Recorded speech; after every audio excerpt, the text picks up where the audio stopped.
Sir,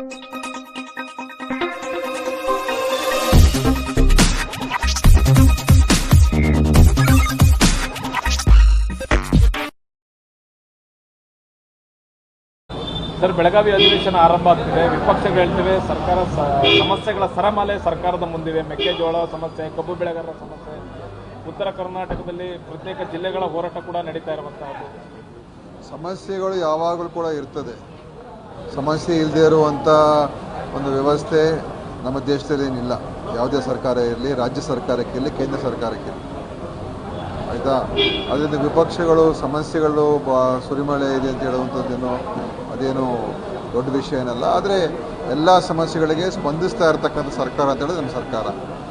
ಅದು ಕಬ್ಬು ಬೆಳೆಗಾರರಾಗಿರ್ಬೋದು, ಮೆಕ್ಕೆಜೋಳ ಬೆಳೆಗಾರರಾಗಿರ್ಬೋದು, ಉತ್ತರ ಕರ್ನಾಟಕದ ಹಲವಾರು ವಿಚಾರಗಳೇ ಆಗಿರ್ಬೋದು, UKPಯ ಒಂದು ಅದನ್ನು ಆ ಪ್ರಾಜೆಕ್ಟನ್ನು ಅನುಷ್ಠಾನ ಮಾಡುವಂಥದ್ದು ವಿಚಾರ ಆಗಿರ್ಬೋದು, ಎಲ್ಲ ಥರಲ್ಲೂ ಕೂಡ ನಮ್ಮ ಸರ್ಕಾರದ ಸ್ಪಂದನೆ ಇದೆ.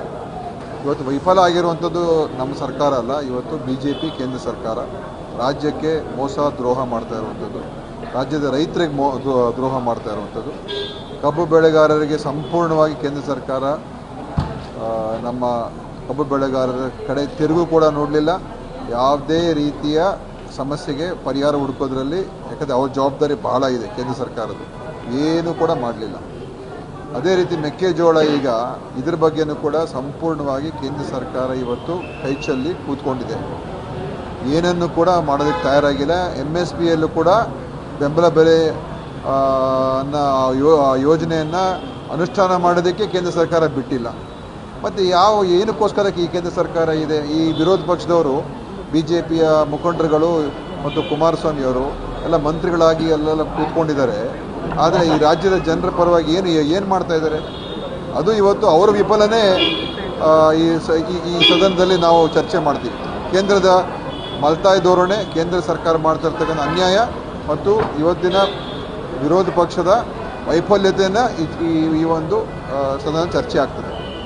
ಅದರ ಜೊತೆಗೆ ಸರ್, ಏನಂದರೆ ಉತ್ತರ ಕರ್ನಾಟಕದಲ್ಲಿ ಏನು MRP ಇದು ರೇಟ್ ಬೇಕಾಗಿರುತ್ತೆ, ನಿಗದಿತ ಬೆಲೆಗೆ ಒಂದು ಸ್ಪಂದಿಸೋ ಅಂಗಡಿಗಳು ಬೇಕಾಗಿದೆ, ಅದೇನ ಕೂಡ ಓಪನ್ ಆಗ್ತಿಲ್ಲ. ರೈತರದ್ದು ಸರ್ MSP ಸರ್ ಅದು ನೋಡಿ, MSP ಮೆಕ್ಕೆಜೋಳದ ಹೌದು, MSP 2,400 ರೂಪಾಯಿ ಮೆಕ್ಕೆಜೋಳ ಖರೀದಿ ಮಾಡೋಕ್ಕೆ ಕೇಂದ್ರ ಸರ್ಕಾರ ಹೇಳಿದೆ, ಅಂದರೆ ಘೋಷಣೆ ಮಾಡಿದೆ ಅಷ್ಟೇ. ಆಮೇಲೆ ಏನು ಹೇಳಿದ್ದಾರೆ? ನಾವು ನಿಮ್ಗೆ ಖರೀದಿ ಮಾಡೋಕ್ಕೆ ನಾವು ಒಪ್ಪಿಗೆ ಕೊಡೋದಿಲ್ಲ, ಯಾಕೆಂದರೆ ನೀವು ಖರೀದಿ ಮಾಡಿದ್ರೆ ನೀವು ಅದನ್ನು ನಿಮ್ಮ ಪಡಿತರ ವ್ಯವಸ್ಥೆಯಲ್ಲಿ ಉಪಯೋಗಿಸ್ಕೋಬೇಕು ಅಂತ. ನಮ್ಮ ಪಡಿತರದ ಉಪಯೋಗಿಸ್ಕೊಳ್ಳೋಕ್ಕಾಗಲ್ಲ. ಮತ್ತು ಒಂದು ರೀತಿಯಾಗಿ ಅವರು ನೀವು ಖರೀದಿ ಮಾಡೋದಕ್ಕೆ ಅವ್ರು ಬಿಟ್ಟಿಲ್ಲ. ಸೊ MSP ಘೋಷಣೆ ಯಾಕೆ ಮಾಡಬೇಕು ಇವರು? MSPಗೂ ಪಡಿತರ ವ್ಯವಸ್ಥೆಗೂ ಏನು ಸಂಬಂಧ? ನನಗೆ ಅರ್ಥ ಆಗೋದಿಲ್ಲ. ಸೊ ಕೇಂದ್ರ ಸರ್ಕಾರ ಇವತ್ತು ನೀವು ಈಗ ನೀವು ಕೇಂದ್ರಗಳು ಓಪನ್ ಮಾಡಿ ಅಂತ ಹೇಳ್ತಾ ಕೂತ್ಕೊಂಡ್ರೆ, ಕೇಂದ್ರ ಸರ್ಕಾರ ಬೆಂಬಲ ಬೆಲೆ ಅಡಿಯಲ್ಲಿ ದುಡ್ಡಾದರೂ ಕೊಡಬೇಕಲ್ಲ ನಮಗೆ. ಒಂದು ನ್ಯಾಯ ಪೈಸಾ ಕೊಡೋಕ್ಕೆ ತಯಾರಾಗಿಲ್ಲ ಅವರು, ಆಯಿತಾ. ಅದಕ್ಕೋಸ್ಕರ ಇವತ್ತು ರಾಜ್ಯ ಸರ್ಕಾರ, ಮುಖ್ಯಮಂತ್ರಿಗಳು ನಮ್ಮ ಹಣದಿಂದನೇ MSP ಯೋಜನೆ ಪೂರ್ತಿಯಾಗಿ ಕೇಂದ್ರ ಸರ್ಕಾರ ಭರಿಸಬೇಕು, ಆಯಿತಾ. ಆದರೆ ಈಗ ನಾವೇನು ಮಾಡ್ತಾಯಿದ್ದೀವಿ? ನಮ್ಮ ಹಣದಲ್ಲೇ ಮೆಕ್ಕೆಜೋಳ ರೈತರಿಗೆ ಸಹಾಯ ಮಾಡಬೇಕು ಅಂತ ಇವತ್ತು ನಮ್ಮ ಮುಖ್ಯಮಂತ್ರಿಗಳು ಎಲ್ಲ ರೀತಿಯ ಪ್ರಯತ್ನಗಳು ಮಾಡ್ತಾ ಇದ್ದಾರೆ. ಅದರ ಬಗ್ಗೆ ಈ ಸದನದಲ್ಲಿ ಚರ್ಚೆ ಆಗ್ತದೆ. ಸರ್, ಅಧಿಕಾರ ಹಂಚಿಕೆ ಕಿತ್ತಾಟ CM DCM ನಡುವೆ ನಡೀತಾ ಇದೆ. ಬಣ ರಾಜಕೀಯ ಕಾಂಗ್ರೆಸ್ನಲ್ಲಿ ಹೆಚ್ಚಾಗಿದೆ. ಈ ಸಮಸ್ಯೆಗಳನ್ನ ಇಟ್ಕೊಂಡು ಹೆಂಗೆ ವಿರೋಧ ಪಕ್ಷಗಳನ್ನ ನಮ್ಮಲ್ಲಿ ಯಾವ ಬಣ ರಾಜಕೀಯ ಇಲ್ಲ. ಯಾರು ಹೇಳೋದು ಬಣ ರಾಜಕೀಯ ಇದೆ? ಮತ್ತೆ ಹೈಕಮಾಂಡೇ ಬ್ರೇಕ್ಫಾಸ್ಟ್ ಮೀಟಿಂಗ್ ಮಾಡಿಸ್ಬೇಕಾಯ್ತು. ಅದು ಯಾಕಂದರೆ ಎಲ್ಲ ಮಾಧ್ಯಮ ಚರ್ಚೆ ಆಗ್ತಾನೆ ಇತ್ತಲ್ಲ.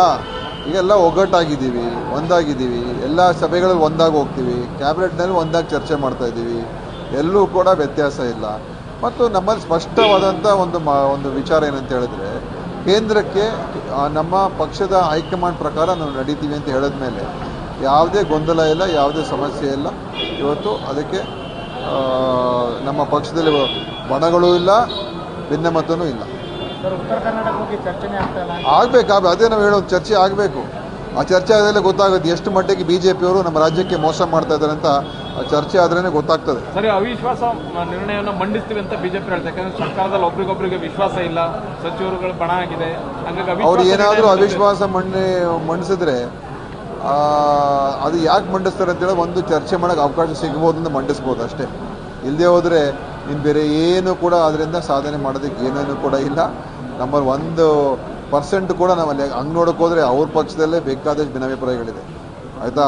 ಆರ್ ಅಶೋಕ್ ಅವ್ರನ್ನ ತೆಗಿಬೇಕು ಅಂತ ಒಂದು ಗುಂಪಿದೆ, ವಿಜಯೇಂದ್ರನ ತೆಗಿಬೇಕು ಅಂತ ಇನ್ನೊಂದು ಗುಂಪಿದೆ, ಆಯಿತಾ. ಅವರಲ್ಲಿ ಒಣ ರಾಜಕೀಯ ಬಣ ರಾಜಕೀಯ ಎಲ್ಲ ನಡೀತಾ ಉಂಟು.